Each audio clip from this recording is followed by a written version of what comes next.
Check. That was good. Okay. All right, now if we need to scream, we'll just do that. Okay, Just don't scream into the microphone. this is our first kind of real podcast because Papa got microphones. I got microphones. I Anyway, did I get don't microphones. usually call myself that. Papa doesn't usually call himself that. Papa usually also doesn't speak in third person, but today's a special day. You should. You know what I'm saying? Yeah, it's a good day. All right. So we had started out talking about like if you want to change someone's mind, you've got to be speaking their language. Okay. So my dad didn't really understand what I was saying. He was saying that he thought that I was calling for people to create a new language that they could both speak to each other. And I wasn't saying that at all. What I was saying was if you want to communicate with the other side, you have to speak the language of the other side, right? So if you have, like, it was over this video that talked about abortion, okay? And it's a preacher, and he makes some really excellent points about like human rights, and then he goes off into Bible land, which is fine for the congregation. You know, if you're preaching to the choir, then yeah, the choir is ready to hear that. If you're preaching to anyone else, it's the wrong message. Yeah. You've gotta talk to people from their own worldview. So I think the best thing that you could do is take the compassion from Christianity into the conversation. Take your the moral lessons that you've gotten from your belief system and apply those to the conversation. But once you say that abortion is wrong because God knit you together in your mother's womb, then you've just lost Yeah. anyone whose mind that you would potentially change. Yeah. Anyway, I had a really good example right before we just started messing with the microphones, but it's gone now. So there's that. I can only retain so much of your memory. Your RAM is overloaded. It is. Yeah. It is April 15th. It's April. It's definitely April. It's April 98th. Is kind of how it feels I know, right now. We are, 98 days into quarantine. What is it? It's the A 9th? week and a half, Oh, come on. right? They started it on the 1st. I think they started it before April, though. It's been a long month. Yeah. I think they started it the last week of March. Everybody's feeling it. So here's something interesting. As the world changes more, and it's kind of bizarre. Like my dad said this morning, he's like, so he's a dates and times and outfits and first, middle, last names and every single detail He's the from memory 85 guy. years ago Yeah. kind of guy. And anyway, he said, "Did you know that in 2 days it'll mark 3 months since you texted me again, because we hadn't talked in a long time." Wow. And I'm like, I didn't know that. Wouldn't have known. But it was like, just the world has changed so much Totally. in just that time. Yeah. I mean, in less than that time. It's pretty bizarre. But I am seeing a lot of like, as the world changes, you've got people really kind of hunkering down in their positions, where like 3 months ago, it was kind of easier to talk to him about like the reality of the universe and like, that maybe the Bible isn't perfect in every Why? spot.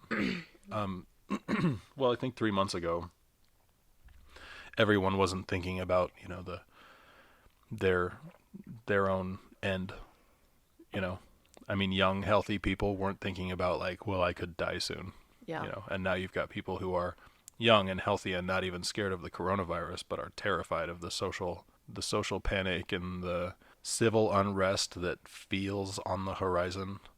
And you've got people, I mean, like me, like I've really had to sort of take stock of like, am I ready to die for my rights? Yeah. It's a lot to take on.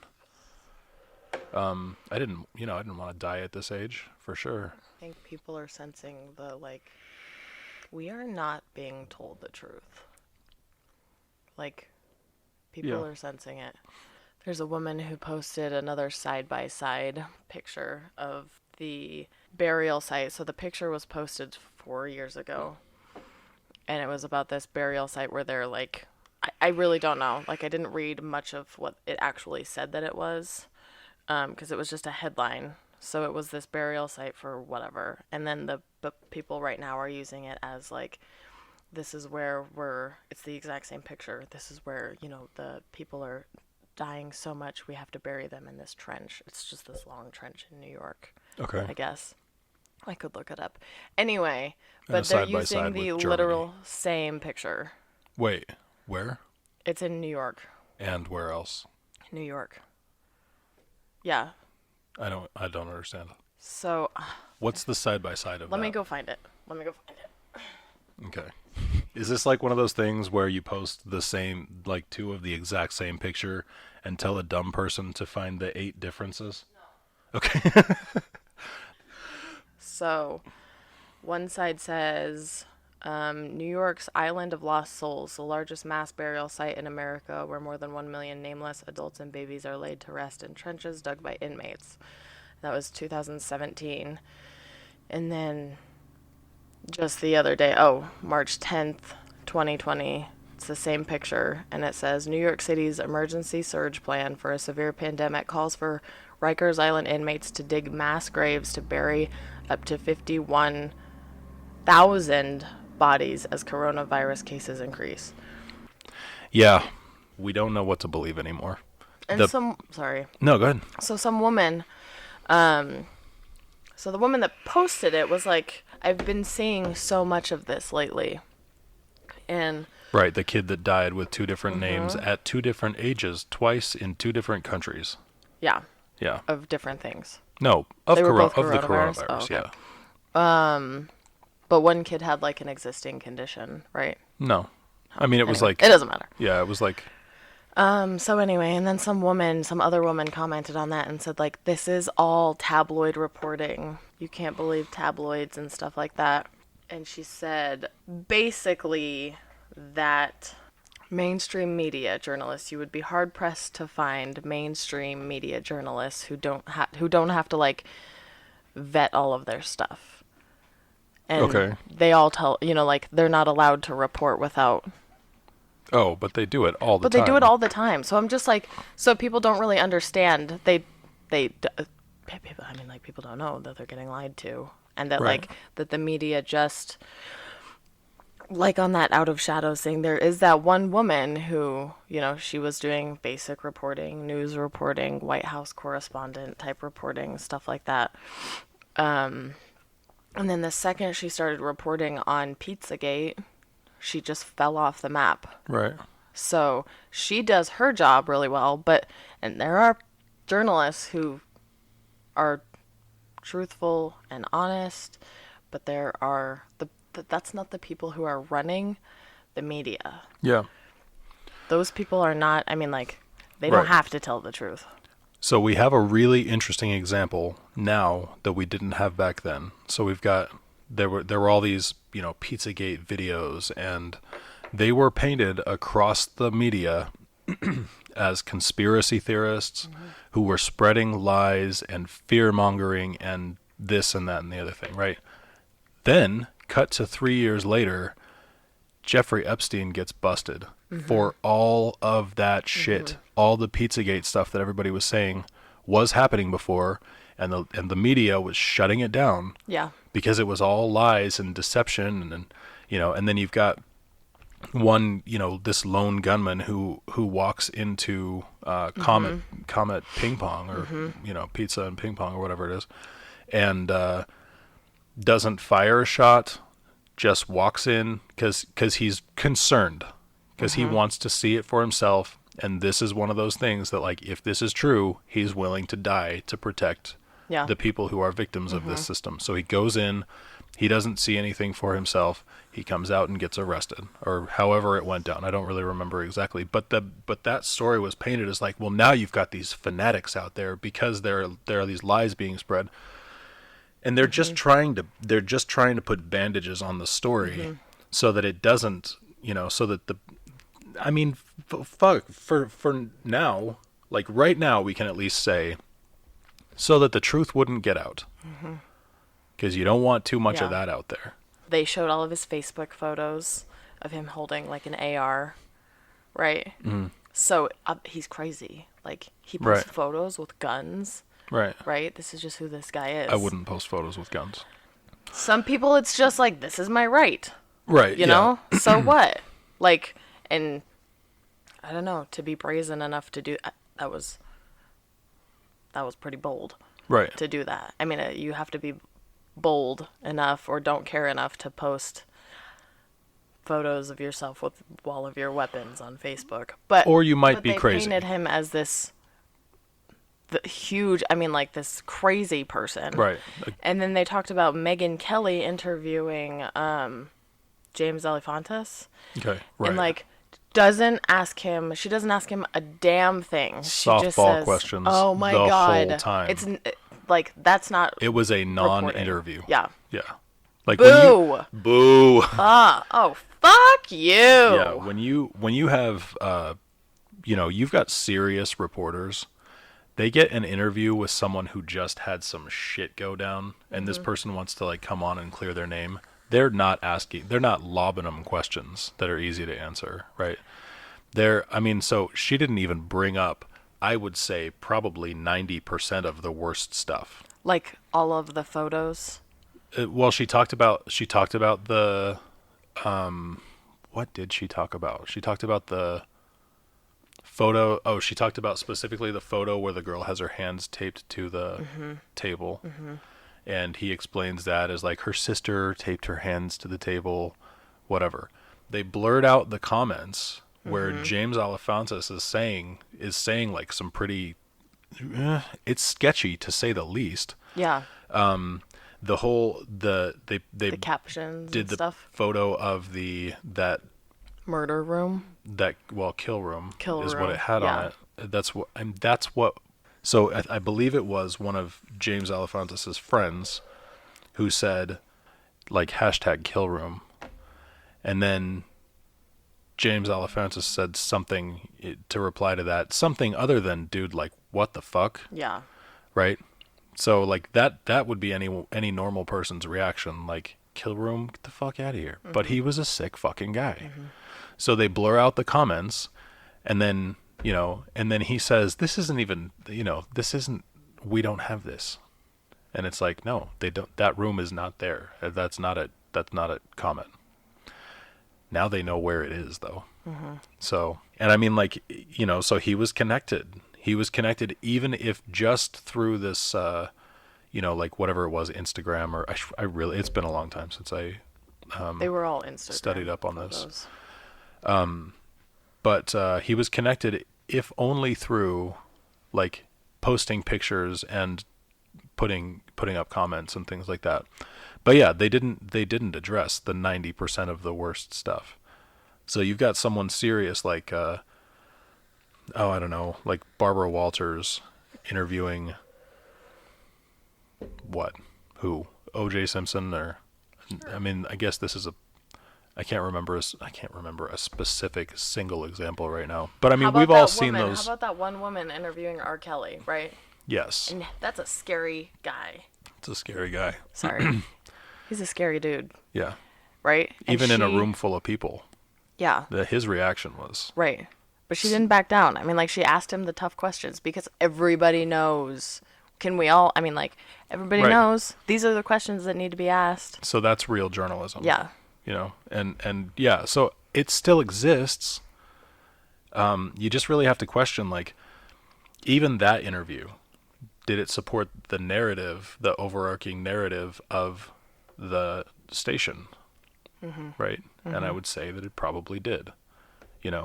So it's just like, well, if we've got a narrative that we don't want to have out there, we're going to bend the interview to this direction. Yeah. If we want if there's a narrative that we do want out there, we're going to press, into different questions like that.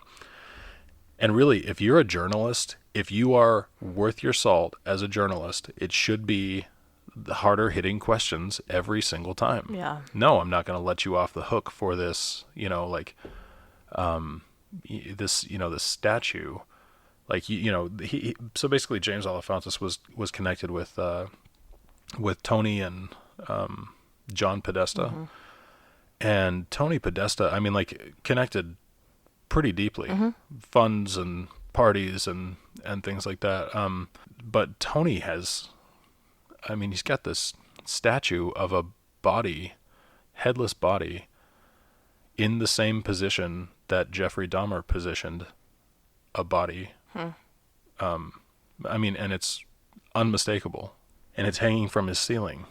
And it's like, Oh, you're yeah, connected to this guy. it is. Mm-hmm. What's your connection with him? And why are people so suspicious of that? And what about these funds that he gave you? And how did you make it to one of the, 50 most influential people in Washington, D.C. as a pizza joint owner? And what's your connection with Majestic Ape? And why are you hosting concerts that are overtly sexual and with child undertones? And what the fuck is this thing about, with your menu here that says, it's got all the words that the FBI came out and said, pizza means kid, cheese means, I don't remember what the terms meant, but it was like pepperoni means this, cheese means this, fries means this. And there were all these different terms for like ethnicities, boy or girl, age ranges, things like that. And then at the bottom of this menu, newcomers something, but it was CUMMERS at a pizza place, a family-friendly pizza place. Nothing to see here. Like, well, no, we're not going to address that. Ugh. There needs to be a turn toward honest journalism, and I don't know what it's going to take, but it seems like it's going to take a removal of the people at the top. Mm-hmm. I mean, the people who are handing down the stories and saying what ground is okay to go on and where you should not tread. Well, I mean, it's not even... Are you talking about the people at the top of the media? Yeah, and I mean... Who are they? I think they're being ruled by more powerful, corrupt people. See, and that's what I'm saying. Like, there needs to be a removal of the corruption at it. I mean, like, the head of the snake needs to get cut off. Yeah. So, and the FBI claims that they're working on that. And, especially like with James Alefantis going down. I mean, not James Alefantis. What Jeffrey Epstein. the fuck? Yeah, Jeffrey Epstein. There are names on his flight logs. Yeah. And they're powerful people. The Clintons are on his flight logs. Right. It just... It blows my mind that people are still... I don't know if they just don't know, or if they're just like, well, that's just, the way people talk about Trump and, the whole porn star thing. They're like, well, it's just, it's just... Yeah. I just wonder if it's just the same thing. Right. Yeah, I think that a lot of people do know at least about these things. Like the number of times that there was, Facebook stuff that went around that said Epstein didn't kill himself. It makes an inquisitive mind wonder, like, what is the deal with Jeffrey Epstein didn't kill himself, Right. And at least they're going to search things like that. And I think the media is less and less trusted every day. I think so. And honestly, one of the positive things that Trump has done for the country is he's called everything that doesn't agree with him fake news, but at least it's turned our attention toward that there is such thing as fake news. And we're not trusting this untrustworthy source anymore. And I would absolutely challenge anyone out there, boycott the news. If you don't trust, and I really am saying, like, based on your own assessment of your sources of information, if you don't trust it, do not watch it, because every time you watch it, it adds to their ticker of how many people are watching it, and they can sell their commercial spots for more money. You are paying them to be there by watching. You're You paying have to them stop watching. to lie to you. Right. Yeah. Well said. Yeah.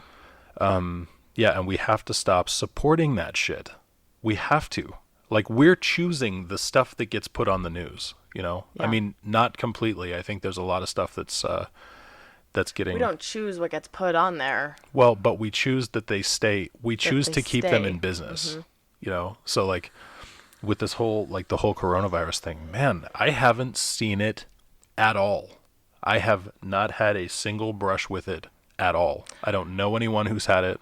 I know one person who says she knows someone who's had it. Is it the same person that I know? Don't know. Oh. Maybe. No, she lives in New York. So, and she said that there were people in her building who were diagnosed. Oh, that's right. And then you've got people who are posting videos like that woman who was, you know, recording, as you've got guys coming in hazmat suits putting up a notice saying that this person died of COVID, and she just saw him leave 5 minutes ago. And she's saying, like, what do you know, she's absolutely calling them out. Yeah. And they're asking her to stop recording and saying, like, well, we're just taking orders from higher up. And it's like, it just makes me wonder, is that what happened at her building? Yeah. I don't know. Yeah. It's really hard to say. We need to look at data. We've got to start learning to look at data rather than looking at anecdotal evidence, because anecdotal evidence is it's nothing. But the numbers are being fudged. The human mind, and this has been studied and it's being used against us, is something that we are more prone to connect with a story about one person than we are to connect with data, right? Because data is just numbers. It's the whole, like, one death is a tragedy, a million is a statistic kind of thing. And so there was a study about the, I'm sure that we've talked about this, but just to catch everybody up, like, there's a study about how much people would give to a girl in a third world country who would have the opportunity to go to school and potentially have like new clothes and food and, you know, a small ration of medical supplies or you know, medical treatment. When people were asked if they had, you know, out of $10 or $100, I can't remember exactly what it was, how much would they give? And on average, it was like $7 of this $10 that they had, you know, this 10 disposable dollars or whatever. Then when the story was sort of changed a little bit for the next group, it's her and her brother, and they're both in the same scenario. How much would you give to help them? The number went down. So the number of people doubled from 1 to 2, and the number of, you know, donations dropped. Yeah. Then when you add her little village into the equation, the donations went almost to 0. So it's like more people receiving less help based on what people want to give. So it very clearly tells us that like it's the anecdotes that we connect with, and politicians know it, which is why they're going to go into Flint, Michigan, and they're going to find one worker, you know, at a steel factory or, you know, whatever, a foundry or something like that, and they're going to tell this one person's story, and the crowd connects with it, and we're going to, you know, and then they equate that to you. It's not just this guy. I see this guy's story in you, and I'm going to protect this aspect of you, right? So it's being used against people. Whereas if people would learn to look at the data, what has happened before when we've given someone with a similar track record, given them our votes. Yeah. Has it really changed our situation? Has it gotten better? If not, why the fuck are we trusting this next guy who's bringing this next person on stage, and we're gonna, you know, this is the average Joe? I just kind of wonder, I actually sort of wonder, you know how, you know, like ubiquitous the term average Joe is, right? I wonder how much more effective it would be if the person's name was Joe. I just wonder, you know, I mean, I don't know, but it's things like that that get used against us. Yeah. People are, so I was listening to Joe Rogan the other day, and they were talking about we treat politicians and celebrities like gods. And that was another part of that video. That's the idea, that movie stars and celebrities are like gods. They're unattainable. Okay. But anyway, no, I'm just thinking about like just your average Joe just running for president. Right. Yeah. Interestingly enough, I wasn't really trying to point a parallel toward Joe Biden, but I do Oh, kind of wonder. boy. I just kind of wonder how much it plays in. Anyway, because that's what they all try to do. They all try to make it seem like, I'm one of you guys. Come on, we're all the same. You and me, Trump and coal workers, we're all the same. I've got your interests at heart because they're my interests too. Like, wait, is Oh my anybody here gosh. believing this? Oh, everyone here Everybody. is buying it. Everybody bought What are it. we doing? Anyway, I had a very short conversation. Actually, yeah, I think it was just a comment that went unanswered, where it was just said like that people who, the Trump lovers out there deny that he's done anything wrong, and the Trump haters deny that he's done anything right. And we are so prone to extremes. We are Yeah. so fucking imbalanced Yeah. as people, and so, you've got this, and I think it's promoted. Yeah. I think the extremes are promoted because as long as we can keep people at the extremes feeling like they're in a war against each other, Yeah. then they're not going to come after the people who need coming after. So like, and it's true. Like we're so divided along racial lines, age lines, sex and gender, and like religious lines, and any other regional lines and party lines and this and that and the other thing. Like as long as we don't realize we are all slaves in this system that benefits the very, very few people at the tippy top, and it just keeps benefiting them more and more because we've given them the power to make laws that take more of our wealth away from us. Like we look at these ancient, cultures of, and not so ancient, I guess, but like cultures of dictatorships, things like that. And it's like, oh, those poor people, those poor slaves, who like didn't really get the benefit of their labor. Yeah. And so, and we think about them, and it's like, and because I've got my couch and my TV and my elliptical machine, I'm like, well, I must be free, right? Yeah. But what I can't do is I can't sell vape products to someone who's of an age where they can die for their country. Why? Did I vote on that? No. But my tax dollars go to hiring the people who just passed that out from under us. Yeah. Now, I am not saying, I'm like, I don't know.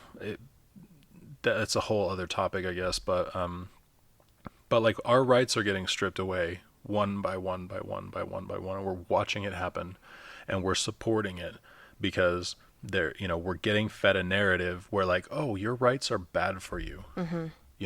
So like you don't want this like freedom of communication because that makes it so that the terrorists can communicate with each other. Yeah. So as long as you just hand over your freedom to communicate freely, to assemble freely, then we'll be able to take the rights of the terrorists to communicate freely and to assemble freely.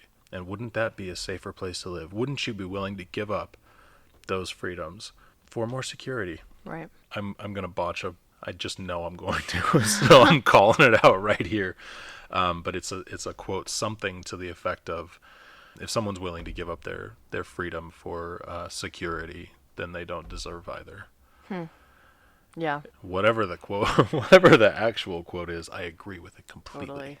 So, but we are at a time where like we absolutely need to put our minds in a position where we're thinking about what freedoms would I die to protect.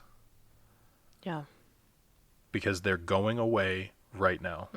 And when we have, I see the whole like mandatory vaccination thing as just like, it's just that push for like, no, you're getting this put in your body, whether you like it or not. And we're doing it for the greater good of mankind. You need to, if you're not a part of this, it's because you hate people. Yeah, right. So like, it's going to be forced on you to get something put into your body, whether you want it or not. And I don't want it. Right. I mean, like, I am not scared of the coronavirus. No. I don't have immunodeficiency. I am young enough that I feel like I probably have already had it. Yeah. Most likely, I think I probably already have antibodies for it. I mean, there are young, healthy people who have gotten sick, really sick. Absolutely. And at what rates? I mean, and so what is the other thing. Let's say you get sick. For that argument to matter, we need young, healthy people who have died from it. Yeah. Everybody gets sick, and you get the fuck over it. Yeah. You treat it, and you get over it, and you're a better person. I mean, you're a better human being because of it. You are more fit to live on this planet because you got over it. Totally. So that's what happens. That's life. You get sick, you either get over it or you die. Okay? If you think you're at risk for dying, and they say that they have a vaccine that could help you to keep from, getting it, then that's your choice. But it should be your choice. Yeah. To say every healthy person, every young person who really is at very, very little risk of any serious injury or death has to get it too. It just feels like that's an introduction to the idea that the government can put something in our bodies now, whether we want them to or not. And where does that stop? Where does it end? The whole like microchipping thing, there have been companies that have been developing microchips that are, the size of a grain of rice, and it's got all of your medical records attached to it, and it's just basically it's essentially like a barcode, something that would be read, I think it's magnetically, where as it gets updated in the system, then you pass a checkpoint, and instead of having to have a key, you don't have to have a key anymore. Now it's just connected to this thing in your hand. You paid to go to the gym, and you don't need a fob. You just slide your hand by this thing. Look how convenient it is. You go to the store to buy food, and you just wave your hand over this, this thing. And, oh, it's you, and we're going to take a certain number of credits out of your account so that you can have your food. This is the kind of thing where, people have been talking about this concerning, end times that will have the mark of the beast. It's bananas because the mark of the beast it's more like a tattoo, as the Bible reads, and I'll go back and see if I can find what the hell they're looking for, but it's not a fucking microchip. It's just that's the way that society has gone. And so people, revelation obsessive people are, they'll put whatever is happening, they'll map that onto the end times, prophecies, and then say, oh look, it's all happening right now, which is, it's just a backwards way of thinking, but that's fine. They can have it. It is dangerous. Yeah. And I'm not doing it. I will die first. For me to sit there and hold my hand still, or to have my hand clamped down, hell no, I will die in that place. Yeah. Before that happens. I will not become a slave. Right. So, and whatever that means. I mean, that means a lot of things, and we are already a slave to the media. Our minds are trapped. En masse, I would say, not you and I, but and I think there are people out there who are getting on board. Sure. There are degrees of slavery. Totally. There are degrees of entrapment, at least. Right. So, I remember seeing this post. It was 3 years ago or something like that, and it was this woman from France or something, and she was like, women are okay. She was said something about, wait, she was French? You have to hold on. She understood that in America we have freedom of speech. That's the First Amendment. And she said you have to hold on to your freedom of speech, because as soon as that goes, you don't get to say anything about. Yeah, you vote with your First Amendment until that's gone, and then you can vote with your Second Amendment until that's gone. Right. And that's about it. Yeah. Then, I mean, seriously, like, think about the Eighth Amendment. Do you know what the Eighth Amendment is? They, no. So it's, in short, cruel and unusual punishment. Oh, okay. Is that right? I wonder if those are both. We need a fact checker. We do. We really need a fact checker. But like unlawful search and seizure, who's going to enforce that if not you? Right. When the cops come Yeah. to take your fill in the blank, Yeah. or to, to inject you with something, or to put something inside your skin, who are you going to call? The cops? Right. Well, they're already here, and they're on the wrong side. So, like, the only people that you can call your fellows, Right. your community, and you have to build that community right now. Yeah. Which is why I have, I've been working on like building up a community of people that I could call, I could radio and say, this is what's happening right now. I need everyone here. All hands on deck. Here's the address. Totally. Get here right now. Totally.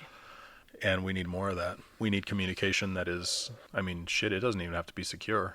Ideally, it would be, get hooked up with someone who can program a radio for your area with a secure line with people that you can talk to on a regular basis. Because if that happens, you make the call out and then they rally the troops just as fast as possible. So, sorry, this is a bit off topic.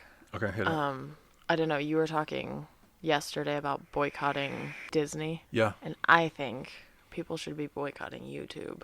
Yeah.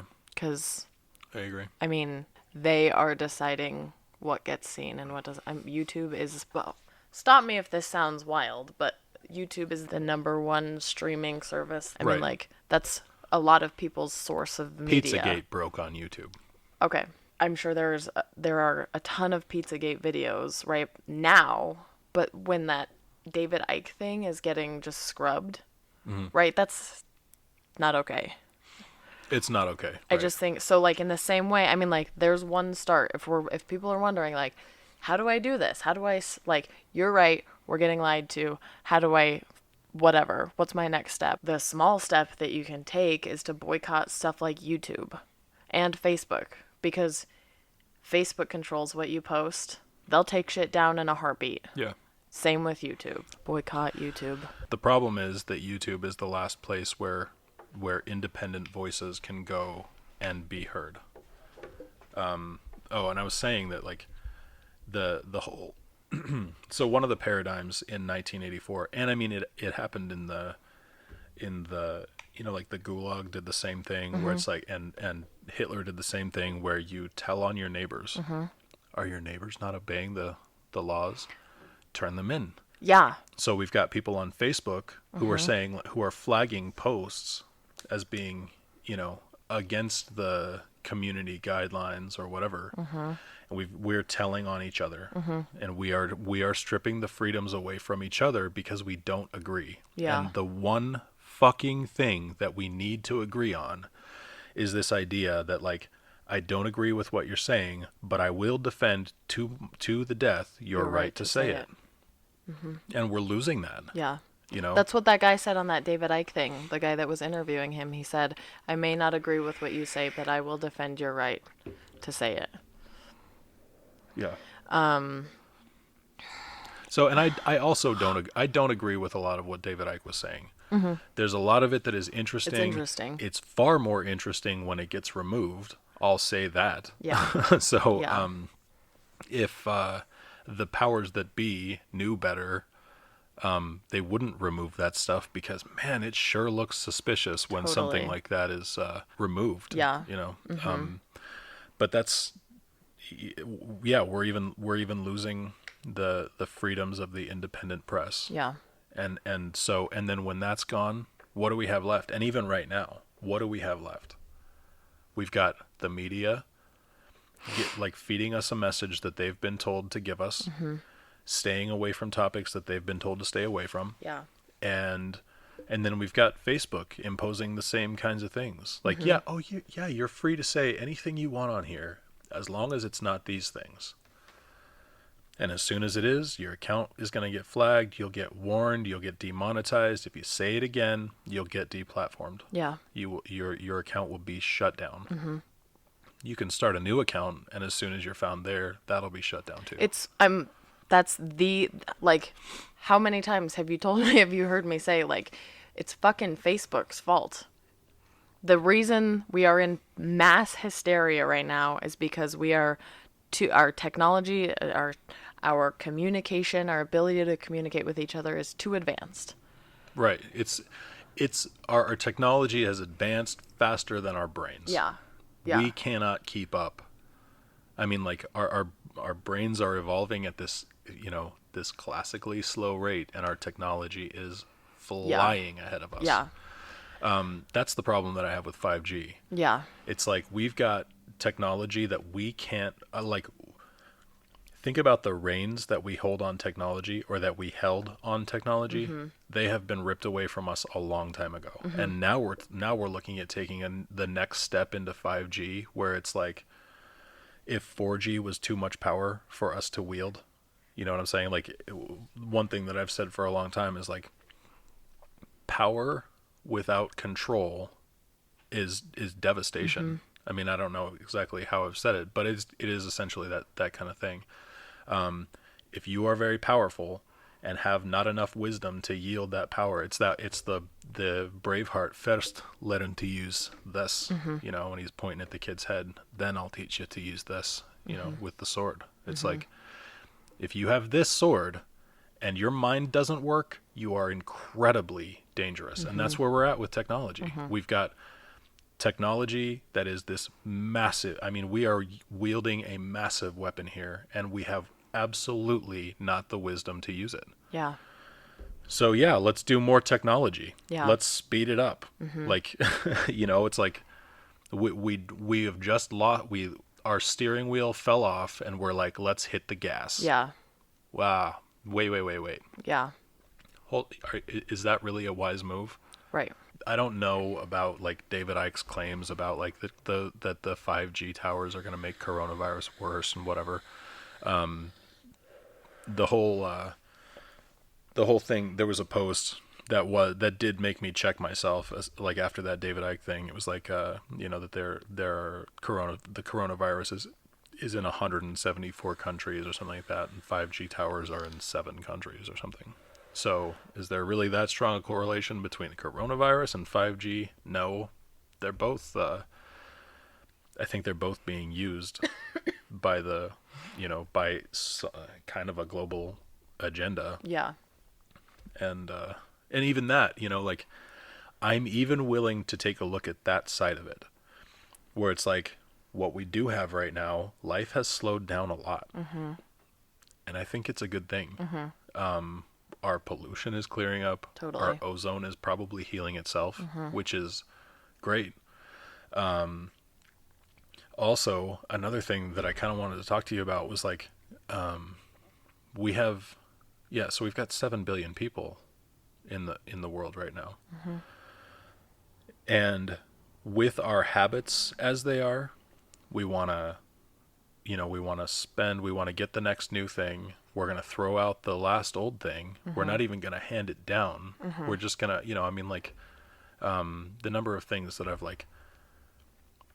I've tried to put on Facebook free, or like on Facebook Marketplace as a free listing. And then it's just so much of people, is this still available? Is it still available? Is it still available? And I'm like, yes, it's still there. I spend an hour trying to give something away. Yeah. Before I'm just like, fuck it, I'm taking it to the dump. Right.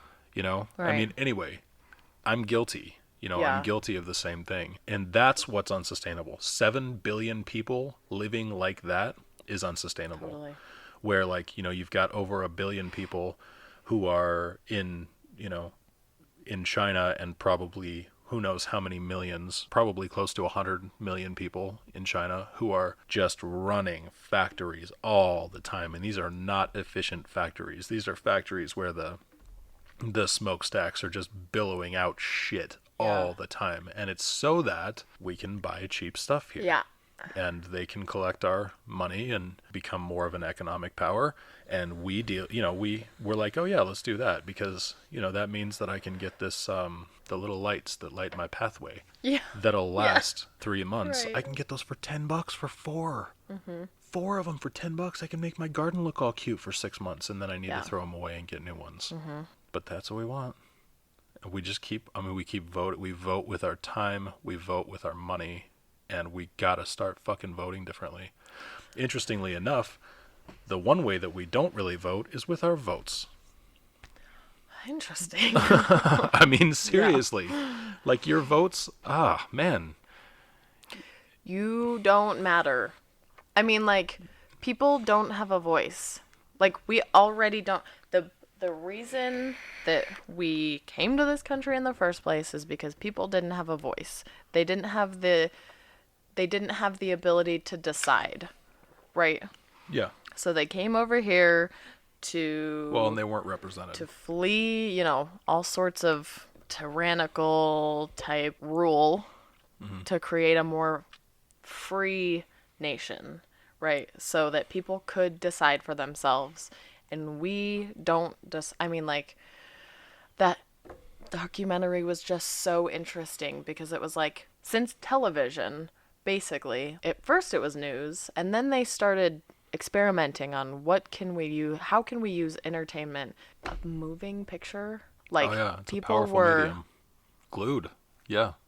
drooling, right? Yep. And you see these videos of people in the auditoriums and they're like, way back when. So then there's evidence of like doing experiments on people using like, I mean, moving pictures, right, as mind control. Yeah. And how do we impart these little bits of our own agenda? It's Yeah. just such a word anymore. But I don't know, it's just really fascinating. How do we turn the human mind on itself? Exactly. So you've Yeah. got, the different parts of your brain. Some of those parts are looking for, they're looking for danger, right? And that's a very powerful part of our brain. It's the Yeah. oldest part of our brain that's always looking for it. It's the jump cuts. Yeah. It's the fast motion in the camera. It's the chaos. It's the, and it's the things that our brain recognizes as threats. Yeah. And so when I was talking to my mom yesterday, I was like, it's like the old James Bond movies, right? The villain was always foreign. The villain always had Right, like a yeah. foreign accent. And like that's what we were doing back then. We were fighting foreign nations. And so we needed like this James Bond character and people who were part of the FBI, people who are police officers and all of this stuff looking like really They're the heroes. they're the heroes. Yeah, they're doing the right thing, Yeah. And they all created an enemy for us doing that. And so, and they put us in this story. I mean, it was really interesting. I think that's where you were falling asleep. I have fallen asleep 3 times during this conversation. Anyway, no, it was just like, I learned a lot from watching that. It's a really good video, and it just talks, I mean, like, it's got all the Pizzagate stuff, and it's got, all of the satanic Hollywood cults and stuff like that. But it really was talking, I mean, like, the government and the media came up with the term conspiracy theory. The CIA did. Oh, yeah. Yeah. Yeah. But then it was talking about how like you've got CIA operatives or whatever working with production companies. Right. Why? Well, because it's powerful and Exactly. it's effective. Yeah. Yeah, if you want to train people's minds, and this is something, I mean, wake the fuck up. This is, Hitler did this, and he did it fucking brilliantly. Yeah. And it worked, and it's being used on us. Yeah. So, we think of, it's just wild how anyone across the country, basically right now, someone who absolutely disagrees with someone's position, all you have to do is say that they're like Hitler. Interestingly enough, we don't really take the time to look at the things that Hitler did. I mean, most people, when they say those things, they're not actually comparing Hitler's actual life to this person. They're calling fucking Ben Shapiro Hitler, and like Ben Shapiro's Jewish. So I mean, all right. So, I don't know. I've never heard of a Nazi Jew before. I mean, they may have existed. Because that's thrown around so much, it's not really taken seriously. But when you actually, I mean, it's part of why I read Mein Kampf. yeah. It's like I want to know what that motherfucker was up to. Yeah. Because I want to see if stuff like that happens, and stuff like that is happening. Yeah. The propaganda, which was actually so propaganda was it's like a naughty word now. It wasn't back in the day, like Yeah. around World War II. It was just used as like a way to change the minds of the people, right? Right. Now we see it for what it is, as a way to get people away from their other beliefs so that they can adopt our beliefs, right? We've got to watch out for propagandistic reports, and especially when it's like I was talking about before with the anecdotal evidence, right? It's one story, one person. Yeah, absolutely. One person has died of the coronavirus. So, but when that story is run, 5 times to one story about like how, this may not be any more dangerous than the flu, and it's less dangerous if you get it, but you're more likely to get it. That seems to be the truth. But then again, who fucking knows? Yeah. It's just so hard to tell what's what anymore. Like up is down, left is right, back is front. Right. And I feel kind of lied to on every turn, and I'm really cautious because of it, So like even when I'm listening to David Icke, I want to make sure that I am not just buying into everything he says. I don't want to buy into everything that the other side says. I'm gonna let me hear everybody Right. out, sort it out for myself, think about it logically. Like coronavirus is in 157 countries or whatever. 5G is in 7 countries or whatever the numbers were. It doesn't add up logically. Okay, so that's not really a connection. Yeah. Is the way that they're both being used dangerous? Probably. Yeah. Right now in our country, you have to pick a side. And Yeah. I think that's been really harmful, is that now people are just like, they're just sinking into their positions, right? They're getting more and more. Like my mom was talking to my uncle the other day, and he said something about some stupid, whatever, frivolous thing that Donald Trump did now, right? Because Okay. my uncle hates him. Okay.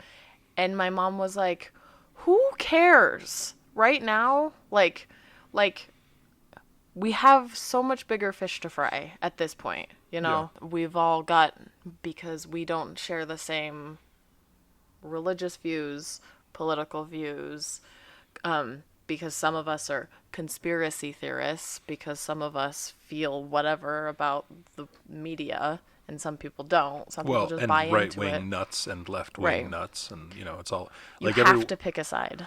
Right. So it's interesting because it is kind of glorified to pick a side. Like, well, you don't want to be a fence sitter, and it's like, I think it's really important to be a fence sitter, and I think it's important to try on both sides. I think it's important to look at the other side from the other side, and like poke holes in your own ideas and see how far you can get with that. If you really can't get very far, I mean, and you are talking to the right people, and like, and when I say the right people, I mean people who completely disagree with you. If the holes that they can poke in your side aren't that great, it strengthens your position. Conversely, if the holes that they can poke in your side are solid, you really got to take a look at that. Yeah. But that's not, Anyway, so yeah, this whole, we want people to be on one side or the other, and absolutely right now the idea that being moderate, I mean, there is the spread of the idea that being moderate is weak. Yeah. And honestly, I find the greatest strength in moderation. I'm not going to get sucked under the wheels of like Donald Trump is the Messiah, and I'm also not going to get sucked under the wheels of Donald Trump is Hitler. Right. Like those are both bananas positions. Right. And they cause greater tension. Right. Yeah. Which is why it's played into. We've got to let that shit go. I know. It's the oh my gosh, Fox noise, right? But it's the bleeding heart liberals, right? It's all of this really, It's derogatory terminology. it's all propaganda. That's all it is, you Right. know? So, And there are a lot of like the quote unquote bleeding heart liberals. uh-huh. Okay, are we gonna pause? Sorry, can we pause That's all for right. a Yeah, let's second? pause. So you said a term. So you said Fox Noise. Yeah. Okay. And then you've got like CNN, the communist news network, right? And there are Right. all these. There are people who are calling these things out, but they're doing it by the same means, and I don't agree with that. I think that there is like, so Fox News. The problem with Fox News is that it gives you half of the truth. It's Right. the same problem with CNN. You get Right. half of the truth. You get the other side of the truth. Okay. But just like with any, when you hear two people that you know have a fight, you talk to one person and they're like, well, this other person said this and that and whatever else. And it was entirely their fault. And then you talk to the other person, it's the same story from the other side. The only thing that I'll be willing to believe when I hear two completely opposing stories like that is something in the middle is probably true. I will believe the commonalities of the things that they say, and then I've got to take their personalities into account before I can arrive at something that I think is most likely what happened. Yeah.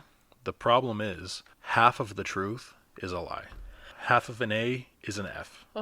So like, we just need to see that, like, if you're a Fox News follower, understand you're getting half of it right there. Yeah. It might be the half that you agree with more, so it feels better to watch that because they're going to tell you that you're all, your ideas are 100% on point. Problem is, there's video footage to the contrary on this other station. And so, Yeah. like, if you're gonna expose yourself to one, you need to do Totally. both. Totally. And the whole, like, the derogatory terms, like the bleeding heart liberals and Fox Noise and the communist news network and the right wing, whatever, and the conspiracy theorists and this and Right. that. It's like they're all ways of belittling somebody else's position, and those positions should be looked at seriously. Yeah. And we shouldn't just be spoon-fed anything. That's the problem, is that, like, people just sit there, they turn on whichever news station or YouTube and just watch all of the whatever's just being spoken at them and don't bother looking into the other side or bother thinking for themselves. Yeah. So it really is important to look, like, if we treat our news sources in the same way that we would treat people that we know, as long, assuming that we can treat people that we know with some sense of rationality, which is like, if this person's always the victim, and then you've got this other person here who's always the victim, and they clash, and guess what happens? They're both the victim of this scenario, Yeah. right? So you've got to factor out that victim mentality before you can arrive at something true. In the same way, if you're watching a news network where Donald Trump is the Messiah, always the Messiah, never does anything wrong, he's the best thing to happen to the United States in the history of the United States. That's part of that station's personality. Yeah. On the other side, part of that station's personality is that Donald Trump can't do anything right, and he's a jackass and knows nothing. And then so what you've got on both sides as well, and it's mostly shared on like Facebook and Twitter and stuff like that, is like calling out the other side for how they're wrong. The interesting thing is they're both fucking wrong. Right. And it's really hard to argue with that they're both wrong. Well, they're both not true. Well, they're both not 100% true. It's lies by omission. So, and we've got to stop accepting that omission. We need to start fighting for the truth. Yeah. And if the truth, I mean, that's where the whole I'll defend to the death your right to say it. Every message should be allowed to be put out there, and every message should be allowed to be scrutinized.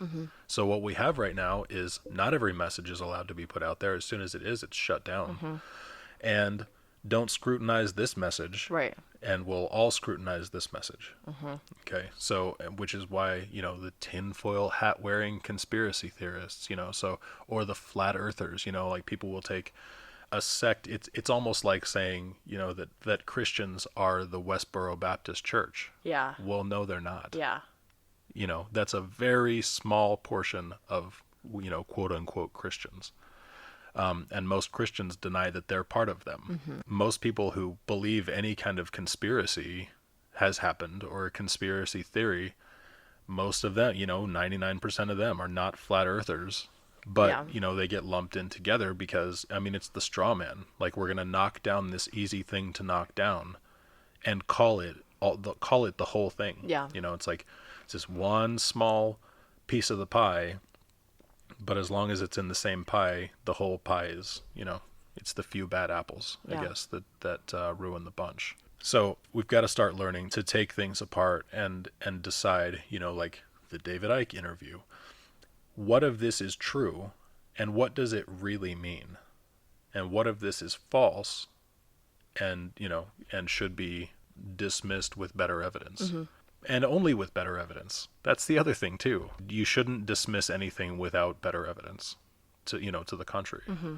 And that's where, like, really, if we were trusted to use our brains to arrive at the truth, we would probably get there. But we don't have the choice. We have the choice. We just don't really have all the information. A lot of the information is getting shut down.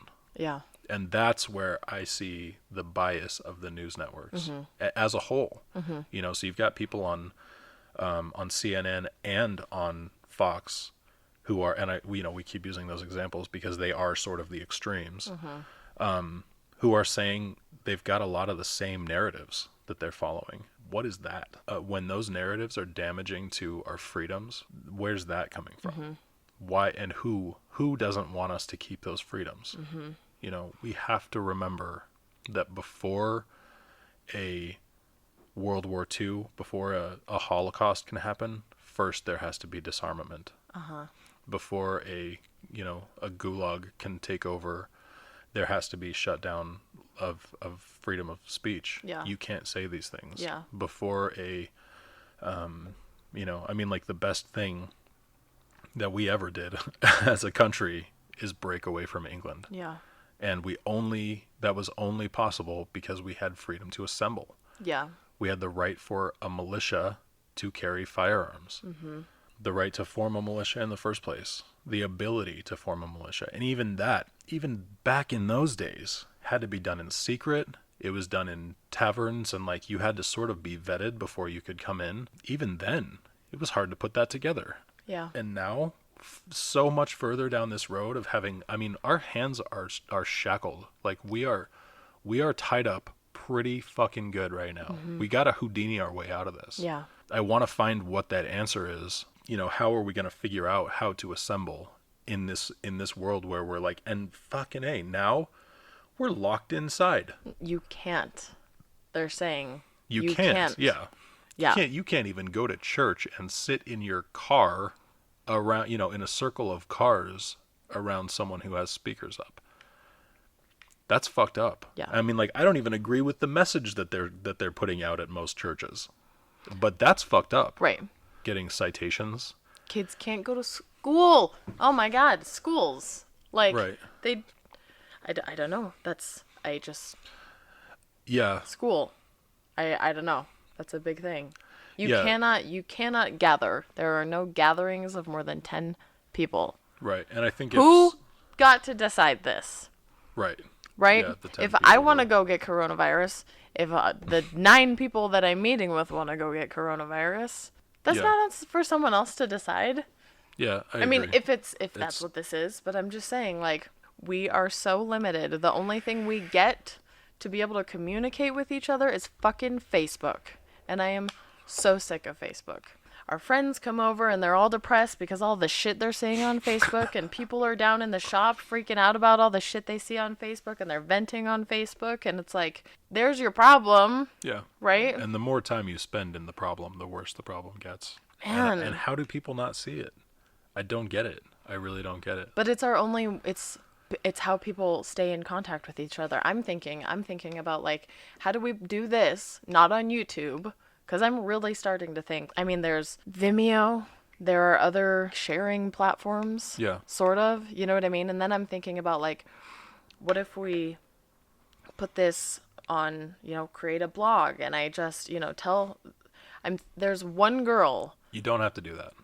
hold on. There's Okay. one girl on my Facebook page who I know, like, I know her from a long, long time ago, but I posted that video about the patent Hmm. thing. She was the only one that commented, and she was like, "We're being lied to." So I'm like, I just keep going back to her, and I'm like, there are people that I know that I would maybe send a web address to or something and just say like, lay it out like I'm done with Facebook. We're being lied to. We're not able to post what we want to post. You can have a members page on your blogs and stuff like that where people can comment and people can communicate with each other. Okay. It's time that we reevaluate. Yeah, it's just time that we reevaluate the important stuff in our lives. Like if people are so consumed with their social media accounts and like maybe that's the problem. Like Yeah. you're the But woman that I Sierra, talked to. it's our only connection to acceptance Oh right my now. God, I know. And that's terrifying. Like that's our mammal brain, or even possibly, that's possible. Actually, that's probably more of the like the our lizard brain. Yeah. Our amygdala, which is ostracization of from a group Yeah. equals death. Yeah. We really fragile humans with I got these teeth and these fingernails. This is how I'm going to protect myself. No, it's not. You protect yourself in numbers. And so that part of our brain needs those numbers. We need a place where we can be together for a common purpose. And what I was going to say before, you don't have to create a new thing. It already exists. It's called Steam or Oh, Steam It. that's right. Go to Okay. steemit.io. I mean, it's a cryptocurrency. The platform is based on a cryptocurrency, but it is a blockchain website. Okay. People need to get on there. You can say anything you need to on there because it's not controlled by any one person. That is our saving grace. Wonderful. It Wonderful. really is, and it needs to be promoted like crazy. Okay. And that's probably where we need to post Okay. things. Protect your anonymity, but Totally. we can band together with platforms that are available. Okay. We just don't use them. And I think in that regard, fine, but I think it's really important that people understand that YouTube and Facebook are being controlled by someone and someone who doesn't like the truth. Someone You are on YouTube all the time. Yeah. In the same way that like my parents just watch the news, right? The ticker goes up so that they're getting paid to be lied to. I know it's different because it is more of a way of what is that, like a personal platform for people? So I feel like I need to defend that a little bit. Yeah. So, and most of the channels that I subscribe to are demonetized anyway. Okay. So, and it's like I support the parts of YouTube that I support. So I support the debates, and I support and I know I totally understand YouTube is getting a cut of anything that ads that I click on or whatever, and I just don't do that anymore. But generally, I don't really see. I mean, I don't really see a whole lot of ads because the places I go are demonetized anyway. Okay. So how do we hold them accountable for being a fair platform? Right? We The fact we that they're switch. Yeah, we switch to places like Steemit. all right. I don't know Okay. what else to do. We need to stop. Well, at very least, we need to stop supporting the videos that help to program us. Yeah. What I was kind of saying earlier, how ironic it is that we don't really vote with our votes. Like our votes don't really count. Oh, such a good quote. If it mattered, they wouldn't let you vote on it. And I don't know who said it, but it was like, my goodness, the things that matter, fucking bank bailouts, 2009, Yeah. and so the economy's crashing. I didn't vote for a bank bailout so Yeah. that bank CEOs could get fucking bonuses while the rest of the country suffers and bleeds out of its 401s. And everyone was like, "What? Hold Right. on. Wait. And did What? anybody, I mean, who voted on that? Not the people. Not the people. Not we, the people. No. So that's the thing. And even when we, the people, vote on, like, say, the president, just because that's the tradition, the number of times that we've had a minority vote that has passed someone into the presidency, it's fucking bananas. Yeah. It's crazy how many times the majority has lost. Your votes do not matter. Yeah. If it mattered, they wouldn't let you vote. Yeah.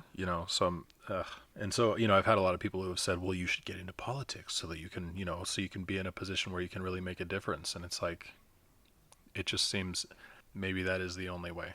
But even still, how do you get into politics on a platform like I would have? My platform would be, well, we need higher taxes. Mm-hmm. We need fewer programs. Like, we need to spend less. We need to bring in more, and we need to balance our budget. And that's the only way to do it.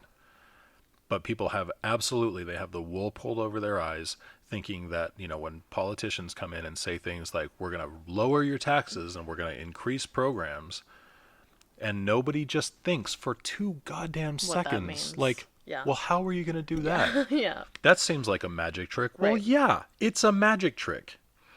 Actually, it's like, not a magic trick. It's just pushing a button and then printing all of this money. Yeah, but I mean, like, yeah, it is but it's out of thin air. Right, It's right. like, Yeah. look, I'm not holding anything. And poof, now I'm holding $6 trillion. Okay? And, like, people need to just stop for 2 seconds and ask themselves, like, where did that $6 trillion come from? And realize it's not from taxes, because we won't pay $6 trillion. We didn't pay $6 trillion in taxes over the last 2 years as a country. And so yeah, it just gets printed out of nowhere. Yeah. But the real question is, where did the value for that $6 trillion come from? And it comes out from under the money that's already in circulation. Mm-hmm. So, like we've talked about before, the value for that comes off. It just basically it comes out of the value of our bank accounts. Yeah. So we vote someone in who is going to leave us the same number of dollars, and then just take the value, half or a third of the value of our dollars, and then they'll spend that on these additional programs, and we've got the same number of dollars in the bank, and now stuff costs 150% what it cost before. Mm-hmm. But I have the same number of dollars, so it seems, that's cool. Yeah. It's so simple, which is why it's so confusing to me that it seems so complex to other people. Yeah. I think it's not being broken down that simply. You can't believe anyone who says they're going to charge you less and actually give you more. You're going to pay for it in the end. Mm-hmm. You absolutely get what you paid for. So anyway, if I was to go into politics, it would be, okay, we need to square up this school system, because right now, as it is, you really do have people who are in schools that will absolutely not give them a shot at life. Mm-hmm. And then you've got rich kids who go to, the public school, and I'm talking. So at the very top, you've got private schools where people are paying, and that's a fair system at least. Yeah. But the public school system is so skewed, so you've got schools in rich neighborhoods where the houses are occupied, the property taxes are getting paid, and the property taxes are high. So you've got all this money from this rich area that's going to this rich school and producing rich kids. Okay, and in juxtaposition, you've got the shit neighborhoods where, like, most of the houses are vacant. Mm-hmm. The houses that aren't vacant have low property taxes, and many of them aren't getting paid, and that's what's there to fund their schools. Yeah. So my platform would be, every kid, depending on the enrollment of your school, you get X number of dollars for the school. So here's how it would play out.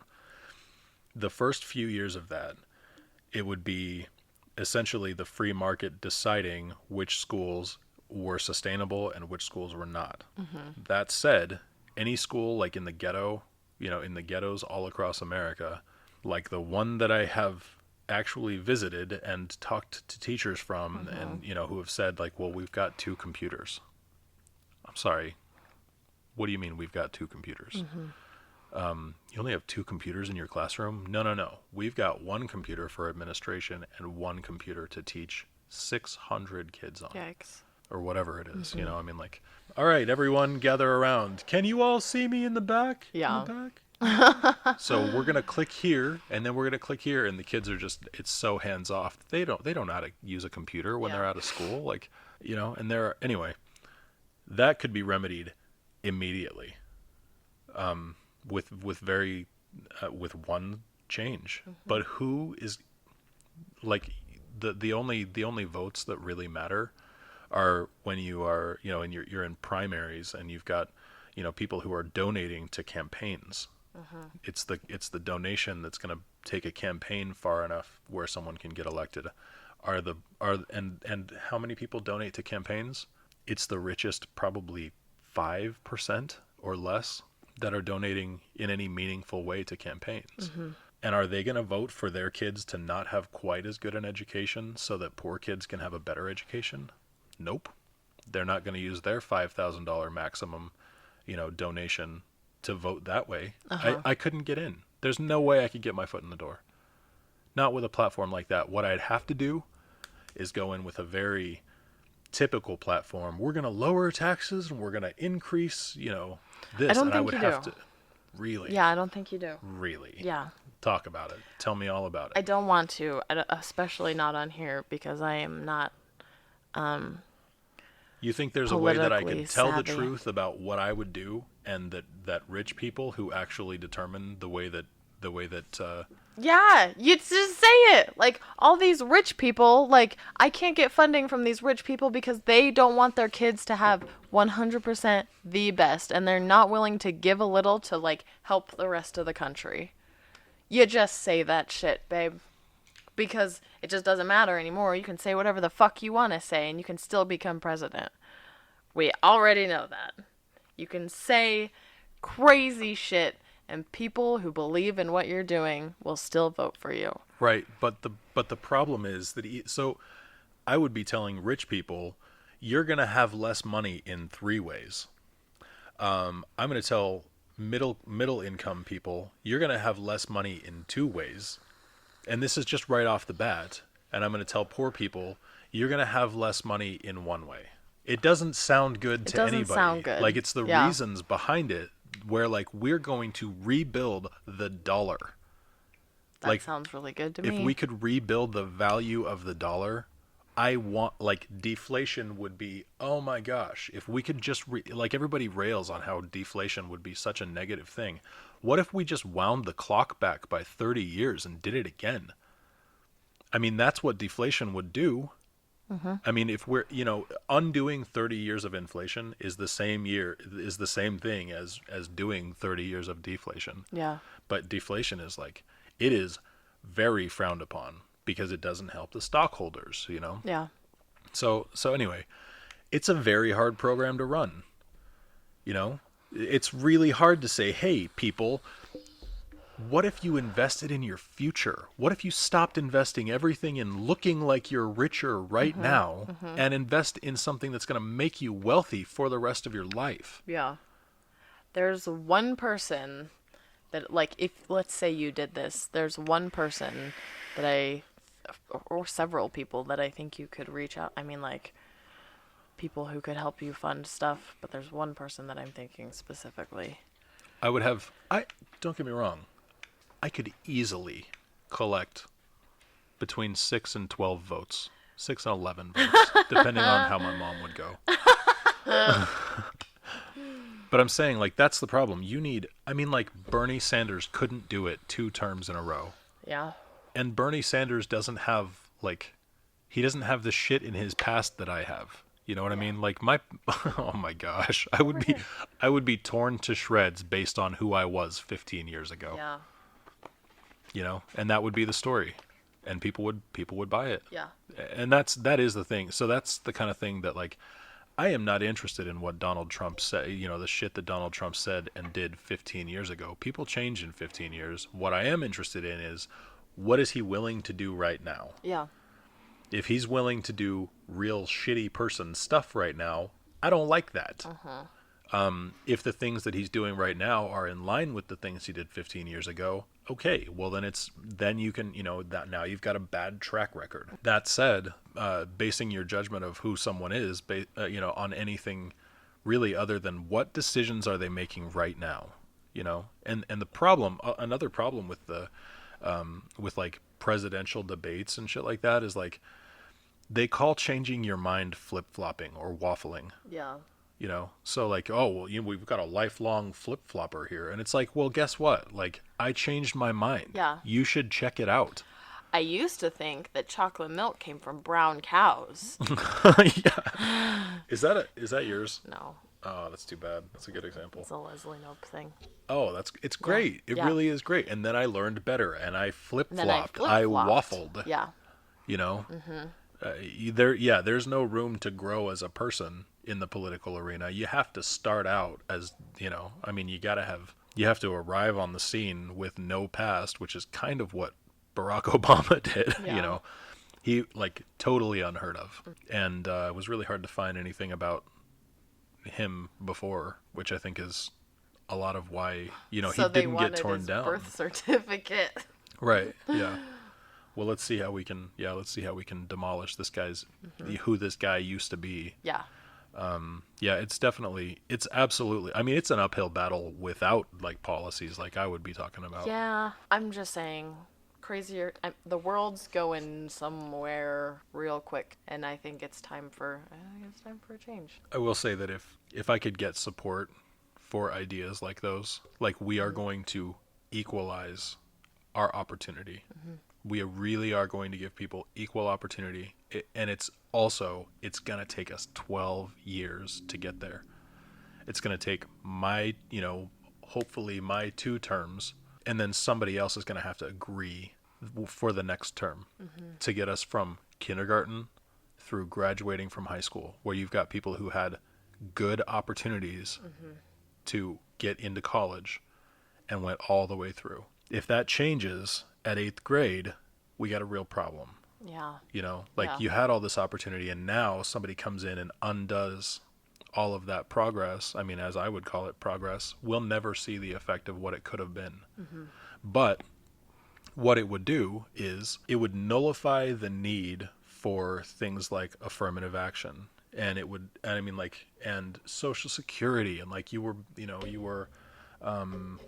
not, I mean, I guess not Social Security. The other thing about this too, I haven't thought about it enough to really speak about it intelligently. So there are things that I would say where I would get my terminology wrong, and I would be fucking crucified for it. He said Social Security when what he meant was, you know what I mean? Yeah. And that's the kind of But thing. if you're really thinking about going into it, I would study up. You dive. Yeah, I do dive. You dive. We've got all these reparatory systems, like they're there because of past injustices. Okay, so you've got things like Native Americans don't really have to contribute a whole lot because of what we took from them so many years ago. So now they're given a lot of, education. If you're full-blooded Native American, you can go to school almost anywhere for free, and that is not fair. Why? Because what we did to them was not fair. Yeah. And so we've got, it wasn't fair this way, so now we're going to make it not fair this way. And I mean, I can't really argue with it. But what's the outcome of it? You've got people who know that they don't really have to work. Yeah. So why would you? So so we've basically pushed that section of the population into communism. Okay. Now we've got people who have diabetes and what are we looking at? Kidney failure. For what? What's the term? So our friend who has a fistula and has to go in for $30,000 worth of treatment a year. Yeah, getting dialysis. Dialysis. So he needs dialysis. So he gets $30,000 from the government every year just to keep him hanging on, so that hopefully he can get a kidney donor. That said, with the median income being $38,000, he is allowed to make $8,000 a year. Yeah. Yep. If he makes $8,001 in a year, his dialysis is on him. Yep. So now if he makes $8,001, he is $22,000 in the hole Yep. because he bettered himself a little bit. So he needs to jump from $8,000 to $38,001 a year. And that is a massive Yeah. leap. Yeah. To 4x your income in 1 year so that you don't die. So we've pushed that section of the population into communism.